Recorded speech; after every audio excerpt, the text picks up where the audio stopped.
కర్కటే పూర్వఫల్గున్యాం తులసీకాననోద్భవాం పాండ్యే విశ్వంభరాం గోదాం వందే శ్రీరంగనాయకీ. ఓం శ్రీరంగనాయకీ నమః. ధనుర్మాసంలో ఈ రోజున మొట్టమొదటి రోజు, నిజమైన పండుగ రోజు. ఈ నెల అయిపోయిన తర్వాత వచ్చే సంక్రాంతిని పెద్ద పండుగ అని పిలుస్తారు. పండుగ అంటే గారెలు పరమాన్నం వండుకు తినటం కాదు, భగవంతుని గురించి చేసే అర్చనే నిజమైనటువంటి పర్వదినం పండుగ. ఇది 30 రోజుల పండుగ కనుక దీన్ని పెద్ద పండుగ అన్నారు. ఈ పెద్ద పండుగ ధనుర్మాస వ్రతంతో ప్రారంభమవుతుంది. గోదాదేవి తెల్లవారుజామున లేచి స్వామికి అర్చన చేసి, అర్చన అయిపోయిన తరువాత రోజు తమిళంలో ఒక పాశురాన్ని హారతిస్తూ నివేదించేది. పాశురం అంటే పాట, పద్యము. తెలుగులో పద్యాలు, సంస్కృతంలో శ్లోకాలు అంటాం, తమిళంలో పాశురం అంటారు. ఈ పాశురాలని అనుసంధానం చేసేటప్పుడు ముందుగా గోదా అమ్మవారిని చాటినటువంటి తనియన్ అంటారు వైష్ణవ భాషలో. ఆ పాశురం ఏం చెప్తున్నది అంటే, గోదా అమ్మవారికి నమస్కారం చేసుకో, గోదా అమ్మవారిని గురించి కీర్తించు. గోదా అమ్మవారు ఎవరు? స్వామికి పుష్పమాలను సమర్పించింది. ఆ పుష్పమాలను సమర్పించినటువంటి ఆమె ఎక్కడ ఆవిర్భవించింది? శ్రీ విల్లిపుత్తూరులో ఆవిర్భవించింది. అన్నవయల్ పుదువై ఆండాళ్ అరంగర్కు పన్ను తిరుపావై పల్పదియం ఇన్నిశయాల్ பாடி கொடுத்தாள் நற்பாமாலை పూమాలై చూడి కొడుతాళై చొల్లు. అమ్మవారు హంసలు తిరుగుతున్నటువంటి పొలాలవి. ఈనాడు నీళ్లు సరిగ్గా లేక చేప పిల్లలు కూడా కనపట్టంలా. నీళ్ళల్లో కొన్ని వరి మళ్ళల్లో చేప పిల్లలు ఎగిరి త్రుళ్ళి పడుతూ ఉంటాయి. అమ్మవారు హంసలు సంచరిస్తున్నటువంటి పంట పొలాలతో నిండినటువంటి శ్రీ విల్లిపుత్తూరులో అవతరించారు. అవతరించి పల్పదియం తిరుప్పావై అనే పేరు కలిగినటువంటిది. 30 పాశురాలు ఉన్నటువంటి వాటిని చాలా తన మధురమైన కంఠంతో గానంతో స్వామికి వినిపించారు. పామాల పూమాల అని 2 మాలికలను సమర్పించింది అమ్మ. పామాల అంటే వాక్కుల యొక్క మాలిక, పూమాల అంటే పుష్పమాలికలు. ఈ పుష్పమాలికలను, ఈ పాశురాలనే పామాలికలను సమర్పించినటువంటి అమ్మవారిని నీవు మనస్సులో స్మరించు. ఇందులో షూడి కొడుత్త, ఆండాళ్ అనే 2 పదాలను ఉపయోగించారు. ఆండాళ్ అనే తమిళ పదానికి రక్షించే తల్లి అని అర్థం. మన అమ్మని అడగటం ఆలస్యం రక్షిస్తుంది. ఆవిడ భక్తుల్ని రక్షించటం కోసమే మనకి కనిపించకుండా ఉండే అద్భుతమైన కంకణం చేతికి కట్టుకుంది. మనం అందరం కంకణాలు, గాజులు, రవ్వలు, కెంపులు చేయించుకుంటున్నాం. ఇవి అందరికీ కనపడుతున్నాయి, మన ఐశ్వర్యాన్ని చూపిస్తున్నాయి, మన యొక్క రాజసాన్ని స్థితిని తెలియజేస్తున్నాయి. ఇంకా కొంతమంది క్రూర బుద్ధిని కూడా కలిగిస్తున్నాయి. వాళ్ళకి ఆ చేతికి 10 వజ్రాల గాజులు ఉన్నాయి, 2 తీసుకుపోదామనే దుర్బుద్ధిని కలిగిస్తున్నాయి. అమ్మవారు ధరించిన కంకణం ఎవరికి కనిపించేది కాదు, పని చేసేది. ఏమిటా కంకణం? అందరినీ రక్షించాలి, అందులో కూడా ఏమీ తెలియని వాళ్ళని, ఏమీ రాని వాళ్ళని రక్షించాలి అనుకుంది గోదామ్మ. లోకంలో తల్లి కూడా చదువుకున్న పిల్లల కంటే చదువురాని పిల్లలు, అనారోగ్యంతో ఉన్న పిల్లలు, ధనం లేనటువంటి పిల్లలను ఇంకొక కంట కనిపెట్టి ఉంటుంది. పాపం వాడికి నేను చూడకపోతే ఎలాగా అని జాలి పడుతుంది. మానవులకే ఇంత ప్రేమ, జాలి సంతానం మీద ఉంటే జగన్మాత అయిన తల్లికి మన పట్ల ఎంత ప్రేమ ఉంటుందో మనం ఊహించుకుని ఒక్కసారి అమ్మా అని నమస్కారం చేస్తే ఆ తల్లి తన ఒడి చేర్చుకుని మన బాధలని తాను తీసుకుని మనకి చక్కటి సేద తీర్చి మనశ్శాంతిని కలిగిస్తుంది. అటువంటి తల్లిని మనస్సులో ధ్యానం చేయాలి.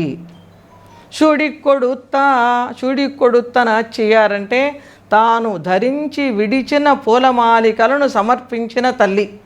ఇలాంటి తల్లి ఇంకెక్కడా కనపట్టంలా. ముందుగా తాను ధరించేది, తర్వాత స్వామికి. మనమందరం స్వామి ధరించిన వాటిని నిర్మాల్యంగా స్వీకరిస్తాం. కానీ ఇక్కడ నిర్మాల్యాన్ని స్వామి స్వీకరించాడు, అమ్మవారి నిర్మాల్యాన్ని. అంటే అయ్యవారికి అమ్మవారంటే ఎంత ప్రేమ, ఈమె ఎంత చెప్తే అంత వింటాడు. ఏమంటే ఆడవాళ్ళు చెప్తే మగవాళ్ళు వింటే వాళ్ళ లోకం అంతా ఆడిపోసుకుంటున్నది. మంచి మాట ఆడది చెప్పినా వినాల్సిందే అని శాస్త్రం చెప్పింది.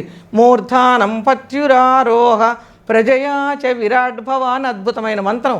దానికి ఉదాహరణ చెప్పాడు. గంగాదేవి పరమేశ్వరుడి నెత్తి మీద కూర్చున్నట్లుగా, అంటే నెత్తి తొక్కమని కాదు అర్థం. నీవు చెప్పే సలహాలు నీ భర్తకి శిరోధార్యంగా ఉండేటట్లు నీవు నడుచుకోమని మనకి వేదశాస్త్రాలు చెప్పింది. అలా అమ్మవారు చెప్పిన దాన్ని స్వామి శిరోధార్యంగా స్వీకరించి ఏ జీవుణ్ణి ఉద్ధరించమంటే ఆ జీవుణ్ణి ఉద్ధరించడానికి ఆయన సిద్ధంగా ఉన్నాడు. అలాంటి అమ్మవారు ఇంకా ఎటువంటిది అంటే, తొల్పావై పాడి అరుళవల్ల పల్వళయాయి. పూర్వంలో జరిగినటువంటి దివ్య వ్రతాన్ని, గోపికలు చేసిన వ్రతాన్ని పాటలుగా పాడి మమ్మల్ని ఉద్ధరించడం కోసమే ఒక దివ్య కంకణాన్ని కట్టుకున్నావమ్మా. నాడిని వెంకటవర్కెన్నై. కలియుగంలో శ్రీనివాసుడు కలవు వెంకటనాయక అన్నారు. అమ్మవారు శ్రీనివాసుడు నాకు భర్తగా లభించాలి అని మన్మధున్నే ప్రార్థించింది. అలాంటి తల్లి మనందరినీ అనుగ్రహించాలి కనుక ఆ తల్లికి నమస్కారం చెయ్యండి అని పూర్వాచార్యులు గోదా అమ్మవారికి నమస్కారం చేసుకునే విధాన్ని కూడా మనకి తమిళంలో కూడా అనుగ్రహించారు. మొదటి పాశురంలో అమ్మవారు ప్రధానంగా కాల సంకీర్తనం చేస్తున్నారు.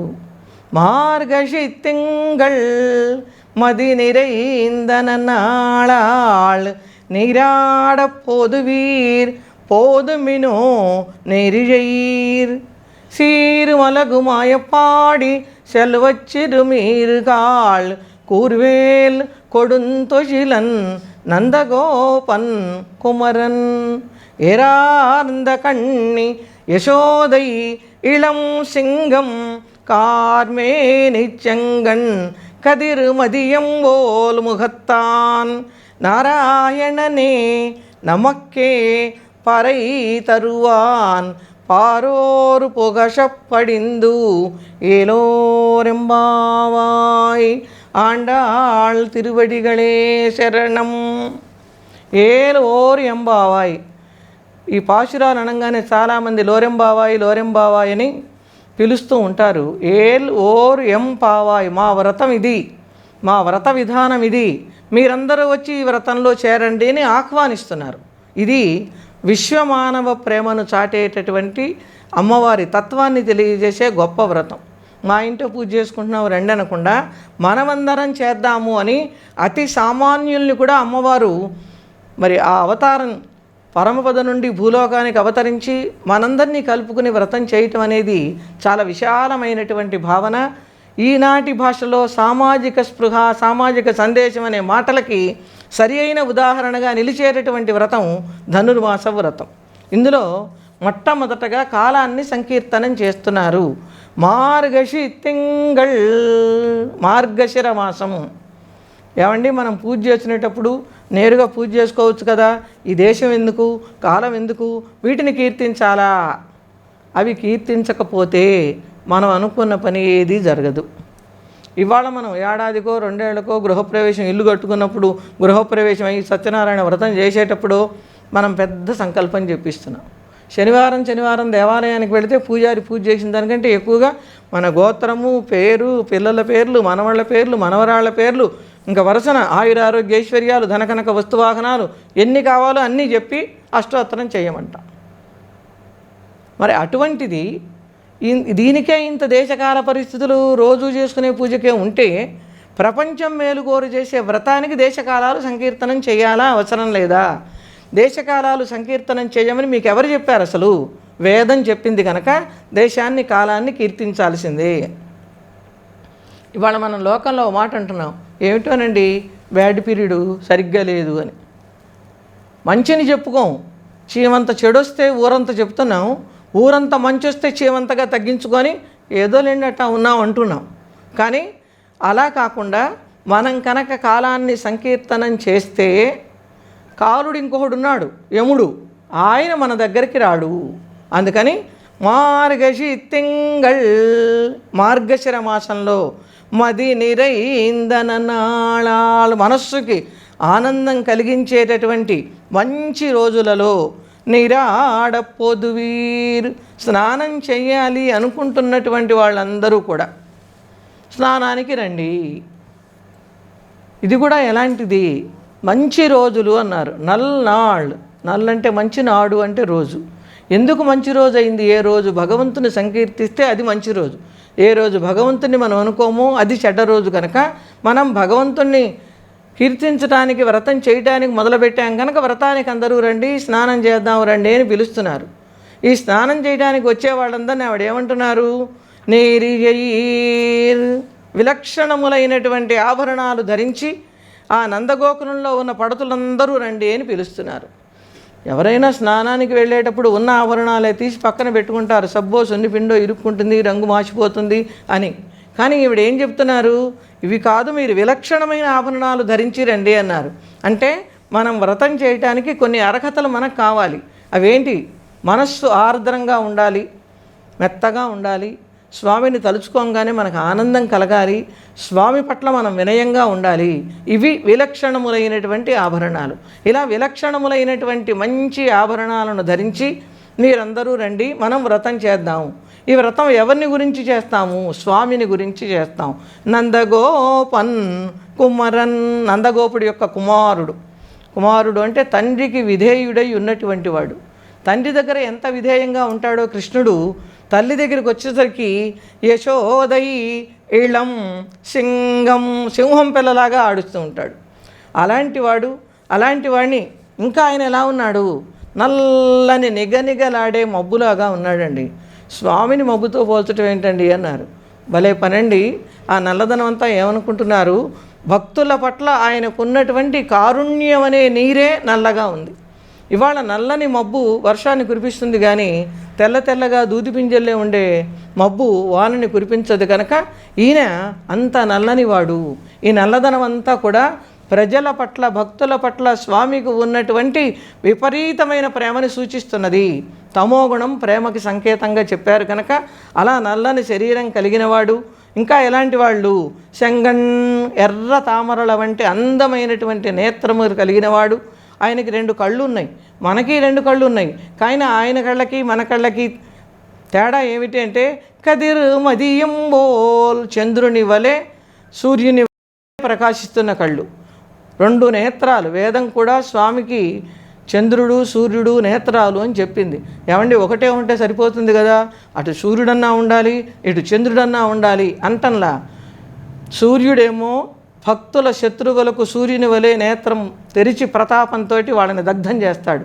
తన భక్తుల్ని చంద్రుడి వలె ఆనందపరుస్తాడు. కనుక మనం భగవంతుణ్ణి ఆశ్రయిస్తే మనకి శత్రువులు ఎవరో మిత్రులు ఎవరో తెలియకపోయినా ఆయన తెలుసుకుని దుష్ట శిక్షణ శిష్ట రక్షణ చేసి శత్రువులను తప్పింపచేస్తాడు, భక్తుల్ని ఆనందింపచేస్తాడు. అలాంటి వాడు ఎవరండి ఆయన అన్నారు? నారాయణనే, నారాయణమూర్తి అండి. ఎవరికిస్తాడు? నమక్కే, మనకే. పరై తరువాన్, పరని ఇస్తాడండి అన్నారు. ఏమిటా పర? చివరిదాకా పరా అంటూనే ఉంటారు ఆవిడ. మనం వెళ్ళి అడిగితే కదా ఆయన ఇచ్చేది. అడగాలంటే వ్రతం చేయాలి. ఒక వ్రతం చేశాక స్వామి ప్రసన్నుడై నీకేం కావాలి అంటే స్వామి నాకు ఇది కావాలి అని అడుగుతారు. అయితే వ్రతం ఎలా చేయాలండి? గుంపుగా చేయాలి. మనం వ్రతం చేస్తున్నది అందరికీ తెలియాలి. ఇవాళన్నీ యంత్రాలు వచ్చినాయి, ప్రకటనలు వచ్చినాయి. ఆనాడు యంత్రాలు ప్రకటనలు లేదు. వ్యక్తిగతంగా అందరూ ఇప్పుడు కూడా కొన్ని ప్రాంతాలలో తెల్లవారుజామున గోవిందనామస్మరణమో రామనామ సంకీర్తనమో చేస్తూ వీధుల వెంట సంచరిస్తున్నారు. అలా సంచరించకపోతే నష్టం ఏంటి? వాళ్ళకి ఇంట్లో నిద్ర పట్టుకొస్తున్నారా అంటే నిజంగా వీళ్ళందరినీ నారద మహర్షిగా భావించి నమస్కారం చేయాలి. నగర సంకీర్తనం చేసేవాళ్ళని. నారదుడికి ఏం పనండి? హాయిగా బ్రహ్మలోకంలో ఉండొచ్చు, వైకుంఠంలో ఉండొచ్చు, ఏ లోకానికైనా వెళ్ళే శక్తి ఆయనకుంది. కానీ అలా కాదు. ఇలా ఇక్కడ కూర్చుంటే నేనొక్కడే తరిస్తే ఎలాగా? అందరూ తరించాలి అని ఆయన నారము అంటే జ్ఞానం కనుక జ్ఞానాన్ని ఇవ్వటం కోసంగా ఆయన నారాయణ స్మరణతో లోకంలో ఉన్న పాపాలు పోగొట్టడం కోసంగా త్రిలోక సంచారిగా తిరుగుతూనే ఉన్నాడు. నారాయణ నారాయణ అని ఆయన తిరుగుతూ ఉంటే ఆ నారాయణ నామం ప్రపంచంలో ఉన్న పాపాలని భస్మం చేసేస్తున్నది. కనుక అలా సంకీర్తనం చేస్తూ మనం ఈ వ్రతం చేయాలి. ఈ వ్రతం ఎలా ఉండాలి? పారోర్పు హషపడిందు, మనం చేసినటువంటి వ్రతాన్ని చూసి ప్రపంచమంతా మెచ్చుకోవాలి. ప్రపంచమంతా ఎప్పుడు మెచ్చుకుంటుంది? మనం చేసిన వ్రతం వల్ల సుఖశాంతులు నెలకొన్నప్పుడు. ఏమోనమ్మా మనం వెళ్ళినా వెళ్ళకపోయినా వాళ్ళు ఏదో వ్రతం చేసుకున్నారు, మనం కూడా బాగున్నాము అని వాళ్ళు అనుభవంతో మరొకరికి చెప్పాలి. అలా ప్రపంచం మెచ్చుకునేటట్టుగా ఈ వ్రతం మనం చేయాలి. ఈ వ్రతానికి మీరందరూ రండి. ఏలోరు ఎంబావాయ్. ఎంబావాయ్ అంటే ఇది మా వ్రతం. ఈ వ్రతంలో చేరడానికి మనస్సు పెట్టండి, మీరు కూడా మా వ్రతంలోకి రండి అని అమ్మవారు అందరినీ వ్రతం చేయటానికి ఆ నందగోకులంలో ఉన్న గోపికలనందరినీ కూడా ఈ పాశురంలో మనకి ఆహ్వానిస్తూ మొట్టమొదటగా కాలాన్ని సంకీర్తనం చేశారు. నారాయణమూర్తి వైభవాన్ని చాటారు. నారాయణుడు సామాన్యుడా కాదు. నారాయణ నామంలో ఉన్న గొప్పతనం మనకి తెలిసినా తెలియకపోయినా ఇవాళ అందరం విష్ణు సహస్రనామం పారాయణ చేస్తున్నాం. పారాయణ అంతా అయిపోయాక చివరికి నారాయణాయేతి సమర్పయామి, నారాయణుడికి సమర్పణ చేస్తున్నాం. ఈ నారాయణుడికి సమర్పణ చేస్తే మనకు వచ్చే లాభం ఏంటి? మన ఆర్తి పోతుంది, మన భయం పోతుంది, మనలో ఉన్నటువంటి మానసికమైన దౌర్బల్యం పోతుంది, భయం పోతుంది, ఘోరమైనటువంటి వ్యాధులు పోతాయి. ఇవన్నీ కూడా నారాయణ అన్నంత మాత్రం చేతనే పోతాయి అని విష్ణు సహస్రనామం చివర మనమందరం చదువుకుంటున్నాం. ఇలా చెయ్యాలి, మనం ఏ పని చేసినా నారాయణమూర్తికి ధారపోయాలి అని మనకు ఎవరు చెప్పారు? భాగవతం చెప్పింది. శ్రీమద్ భాగవతంలో నువ్వు ఏ పనైనా చెయ్యి నారాయణుడికి. ఏ పనైనా అంటే హత్యలు మరొకటి కాదు, భగవంతునికి సంబంధించినటువంటి మానవ సేవే మాధవ సేవగా చేసే మంచి పనులు చేసి ఆ ఫలితాన్ని స్వామికి ధారపోయి ఆయన నిన్ను చూస్తాడు. ఆయన ఏమన్నాడు? నన్ను నమ్ముకో, నేను నీ యోగక్షేమాలు వహిస్తాను అన్నాడు. యోగం అంటే మనకు అసలు లేని దాన్ని రప్పిస్తాడు, క్షేమం అంటే రప్పించిన దాన్ని పోకుండా చూస్తాడు. ఒక తండ్రి బిడ్డకు 1 కోటి రూపాయలు సంపాదించి ఇచ్చి ఆ 1 కోటి రూపాయలు బిడ్డ పారు చేసుకోకుండా ఉండడానికి ఎలా దాచిపెట్టే మార్గం చూస్తాడో అలా స్వామి మనల్ని కనిపెట్టుంటాడు. కనుకనే దానికి యోగక్షేమములు అన్నారు. ఒకప్పుడు ఉత్తరం రాసేటప్పుడు మీ యోగక్షేమాలు విచారించండి, మాకు తెలియజేయండి అని రాస్తూ ఉండేవాళ్ళు. ఇవాళ యోగం అన్నా తెలియటం లేదు, క్షేమం అన్నా తెలియటం లేదు.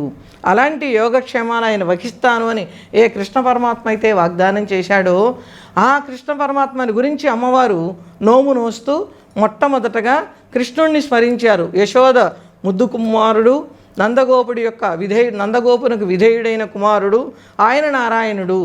ఎలా ఉన్నాడు? మనకి అన్నమయ్య చెప్తారు. ఎలాంటి వాడు అంటే నల్లని వాడు, నల్లని మేని నగవు చూపులవాడు, తెల్లని కన్నుల దేవుడు అన్నాడు ఆయన. ఈయన ఈ నల్లని వాడు ఏం చేస్తున్నాడు? చక్కగా గారవించి దప్పి తీర్చు కాలమేఘమా అన్నాడు. నీరు లేని మేఘాన్ని చేతక పక్షి కూడా అడగదు. మరి మనం కూడా స్వామి అనుగ్రహించే స్వామినే పట్టుకోవాలి కనుక ఆ నారాయణుడు మనకి పరని అనుగ్రహిస్తారు కనుక ఈ వ్రతంలో చేరండి అన్నారు. దీనికి కాలక్షేపము అని పేరుంది. కాలక్షేపము అంటే ఎవరైనా సరే వెనక దేవాలయాల్లో ప్రతి నిత్యము సాయంత్రం పూట రామాయణమో భారతమో భాగవతమో ఒకళ్ళు చెప్పటం 4 5 వింటం అనేది జరిగేది. అలా వింటున్నప్పుడు నిజంగా భక్తితో మనం వింటూ ఉంటే యముడు కూడా మనని తీసుకొని వెళ్ళలేడు. కాలుడు అంటే యముడు, కాలం క్షిపతి, యముడిని కూడా పక్కకి పంపించేస్తుంది కనుక దీనికి కాలక్షేపము అని పేరు. ఇంత గొప్ప అర్థంలో కాలక్షేపం ఉంటే వాళ్ళు ఏదోనండి కాలక్షేపం చేస్తున్నాము అని ఏదో బీదరికంగా ఉన్నప్పుడో కష్టాల్లో ఉన్నప్పుడో ఈ కాలక్షేపం అనే పదాన్ని వాడుతున్నారు. అసలైన కాలక్షేపం మనం భగవంతునికి సంబంధించినవి చెప్పుకుంటూ ఉంటే యముడు కూడా ఆగిపోయినట్టు. ఒక ఊళ్ళో మహానుభావుడు గొప్ప పౌరాణికుడు రామాయణం పారాయణ కథ చెప్తున్నాడు, ప్రవచనం చెప్తున్నాడు. ఆ ప్రవచనానికి ఎంతమందో వచ్చి కూర్చున్నారు. అందులో 1 రోజులు తీరని వాడు కూడా వచ్చాడు. వాడు ఎంతో భక్తి శ్రద్ధలతో వింటున్నాడు. వాడు గొప్పవాడు కనుక గొప్పవాళ్ళని తీసుకుని వెళ్ళడానికి యముడు స్వయంగా వస్తాడు, దూతల్ని పంపించడు. మళ్ళీ మనకిక్కడ కేడర్లాగా ఆలోకంలో కూడా స్థాయి ఉంటుంది. ఆ స్థాయిని బట్టి ఆయన దూతల్ని పంపుతాడు. వీడు చాలా గొప్పవాడు, నేనే వీళ్ళు తీసుకుని రావాలి అని వచ్చాడు. వచ్చేసరికి ఆయన అద్భుతంగా ప్రవచనం చెప్తున్నాడు. ఆ ప్రవచనానికి మైమరిచి యముడు కూడా అక్కడే వింటం మొదలుపెట్టాడు. ఆయన స్వస్తి ప్రజాభ్య అన్నాడు. చూసుకున్నాడు, గడియలు దాటిపోయినాయి. ఇంకా గడియ దాటాక తీసుకెళ్లే అధికారం నాకు లేదు, ఆ గడియలోనే నేను తీసుకువెళ్ళాలన్నాడు. దండం పెట్టాడు, వెళ్ళిపోయినాడు. అందుకని అంత గొప్ప శక్తి కలిగినది మనం చెప్పుకుంటున్నటువంటి భగవన్నామం. అది రామాయణం కావచ్చు, భారతం కావచ్చు, భాగవతం కావచ్చు, ఇటువంటి వ్రతాలు కావచ్చు, అష్టాదశ పురాణాలు కావచ్చు. అందుకని కాలాన్ని సంకీర్తనం చేశారు, నారాయణమూర్తి వైభవాన్ని చాటారు. నారాయణుని స్మరిస్తేనే మనకి పాపాలు పోతాయి, పుణ్యాలు వస్తాయి. మరి నారాయణుడు ఎక్కడుంటాడు? మనకెక్కడ అందడు. పరతత్వము అంటారు. అది వేదాలు ఆయన గురించి చెప్పినాయి. ఇవాళ మంత్రపుష్పం అందరూ దేవాలయాలకు వెళ్ళి చదువుతున్నారు. అందులో ఏం చెప్తున్నారు? నారాయణ పరో ధ్యాత ధ్యానం నారాయణ పరః అని మొత్తం నారాయణ నారాయణ నారాయణ వస్తుంది ఆ మంత్రపుష్పంలో. ఈ నారాయణుని నుండే సమస్తమైన సృష్టి పుట్టింది. బ్రహ్మ పుట్టాడు, మహానారాయణ ఉపనిషత్తు నారాయణుడిని బ్రహ్మ పుట్టాడు, శివుడు పుట్టాడు, సమస్త దేవతలు పుట్టారు అని చెబుతున్నది. అలా సమస్త సృష్టికి మూలభూతమైనటువంటి నారాయణునే కీర్తించాలి అని ఈ పాశురం నారాయణ వైభవాన్ని, పరతత్వాన్ని చాటి చెప్పినటువంటి పాశురం. అయితే మార్గశిర మాసం అంటే మనకి ఏమండి, పూజ పొద్దున్నే చేయాలి కదా, తెల్లవారుజామున నేను లేవలేనండి, నాకు చలిగాలి పడదు. కార్తీక మాసం 4 గంటలకు లేచి నక్షత్రమండంగా దీపాలు పెట్టి శివాలయానికి వెళ్ళి నమస్కారాలు చేస్తున్నాం. దీని వెంటనే వచ్చే మార్గశిరానికి ఏమవుతున్నది అంటే, కార్తీకానికి వచ్చినంత విపులమైనటువంటిది మన ఈ తెలుగునాటిలో రారా. ఈ ప్రాంతంలో దక్షిణ దేశం వాళ్ళు దీన్ని అద్భుతంగా ఆచరిస్తారు. అక్కడ శివకేశవ అద్వైత సిద్ధాంతంగా 2 దేవతలని ఆరాధించేటటువంటి సంప్రదాయాలు ఉన్నాయి. ఇది ఏమండి, మేము తెల్లవారి వ్రతం చేసుకోవచ్చా? 10ంటికి చేసుకోమ్మా, పర్వాలేదు. ఎందుకని పర్వాలేదు అంటే, మనకి బ్రాహ్మీ ముహూర్తం అనేది ఒకటి ఉంది. మామూలుగా 24 గంటల రోజులలో ఉదయం 4 గంటలకి బ్రాహ్మీ ముహూర్తం అయితే 12 నెలలని ఒక రోజుగా భావిస్తే ఈ మార్గశిర మాసము తెల్లవారుజాము అవుతుంది. కనుక ఈ నెలలో ఈ వ్రతం చేస్తే మనం తెల్లవారుజామున వ్రతం చేసినట్లే.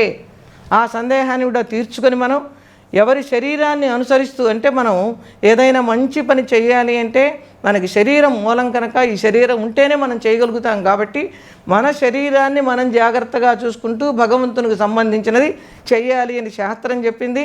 ఆ మృగశిర నక్షత్రం రోజున పూర్ణిమ వస్తే మార్గశిరమైంది. మార్గశిరానికే మార్గశీర్షము అని మరొక పేరు. అంటే ఈ వ్రతము ఈ మార్గశీర్షంలో ప్రారంభం అవుతున్నది. భగవంతుణ్ణి చేరటానికి 4 మార్గాలు ఉన్నాయి.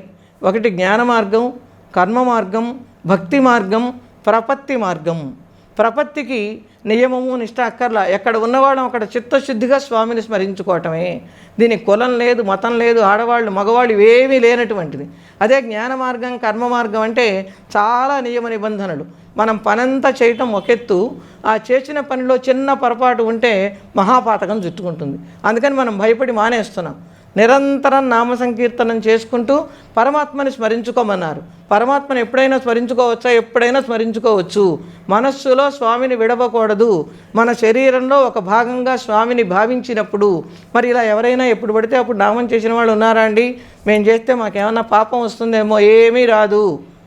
ప్రహ్లాదుడున్నాడు, నువ్వు అన్నం తిను, నీళ్లు దాగు, కూర్చో, లే, నుంచో, స్వామి నారాయణ నామస్మరణం చేయి. సంతత శ్రీనారాయణ పాద పద్మయుగళి చింత అమృత స్వాద సంధానుండై మరచెన్.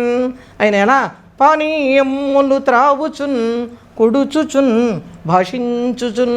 నువ్వు మాట్లాడుతూ ఉండు, తింటూ ఉండు, మంచినీళ్ళు తాగుతూ ఉండు, నీ పని నువ్వు చేసుకో. మనస్సులో స్వామిని. ఎలాగండి ఇది సాధ్యం కాదంటారు. ఎందుకు సాధ్యం కాదు? ఇవాళ కంప్యూటర్ ముందు కూర్చొని వాళ్ళు ఆ టైప్ చేస్తూనే ఉంటారు, ఒక పక్క పాటలు పెట్టుకు వింటుంటారు, తలకాయలు తిప్పుకుంటుంటారు, చేతులు ఆడిస్తున్నారు. నీకు లౌకికంగా ఇది సాధ్యమైనప్పుడు అది ఎందుకు సాధ్యం కాదు అని మనం ప్రశ్న వేసుకొని, మనం ఏ పని చేస్తున్నా ఆయన పాదాలు విడవనంత వరకు స్వామి మన దగ్గరే ఉంటాడు. అందుకని నారాయణమూర్తిని ఆశ్రయించండి, నారాయణమూర్తిని స్తుతించండి. ఆయన ద్వారా మనం ఫలితాలు పొందుతాము. మనం చేసేటటువంటి వ్రతం దేశం మెచ్చుకునేటట్టు ఉండాలి అని చెప్పారు. కాలాన్ని సంకీర్తనం చేయటంలో రామాయణ కాలం గొప్పదా, మార్గశిరం గొప్పదా, మళ్ళీ చైత్రం గొప్పదా అని ఒక వాళ్ళల్లో వాళ్ళకి చేరిన వాళ్ళకి సంభాషణ వచ్చింది. చైత్రం వద్దండి మాకన్నారు. ఏమైందన్నారు? చైత్రమాసంలో ముహూర్తం పెట్టారండి, 14 ఏళ్ళు వెనక్కిపోయింది, వద్దు, మార్గశిరమే మాకు కావాలి. మేము ధనుర్మాసం వ్రతం చేస్తామనగానే మాకు పట్టాభిషేకం చేశారు. ఏమిటిటా పట్టాభిషేకం? కృష్ణ సేవ. అప్పటి వరకు కృష్ణుడికి భయపడి పడుచు పిల్లలందరినీ నేల మాళిగలు అంటే భూగృహాల్లో దాచిపెట్టారు. పంటలు పండటం లేదు. పంటలు పండాలంటే పిల్లలు వ్రతం చేయాలన్నారు. వ్రతం చేయాలంటే ఈ పిల్లలకి ఎవరు తోడుగా పంపాలి? మేము పెద్దవాళ్ళం పోలేమన్నారు. మన కృష్ణ నుంచి పంపిద్దామన్నారు. అమ్మయ్య, ఇంతకంటే మనకు పుణ్యం ఏం కావాలి? మనమందరం స్వామితో కలిసి వ్రతం చేసే మహద్భాగ్యం కలిగింది అని వాళ్ళు ఆనందంతో నన్నాళాళ్, ఆహా ఎంత మంచి రోజులు వచ్చినాయి అనుకుంటూ సంతోషంతో వ్రతం చేయటానికి ఉపక్రమించారు. కనుక మనం కూడా దేశకాల సంకీర్తనలు ఇప్పుడు చేస్తున్నాం. సంకల్పం చెప్పేటప్పుడు అలా కాలస్వరూపుడైనటువంటి పరమాత్మని కీర్తించి ఈ వ్రతం చేస్తేనే వ్రతం చేద్దాం అనుకుంటేనే అద్భుతమైన ఫలితాలు వస్తాయి అని ఈ పాశురం మనకి చాటి చెప్పింది.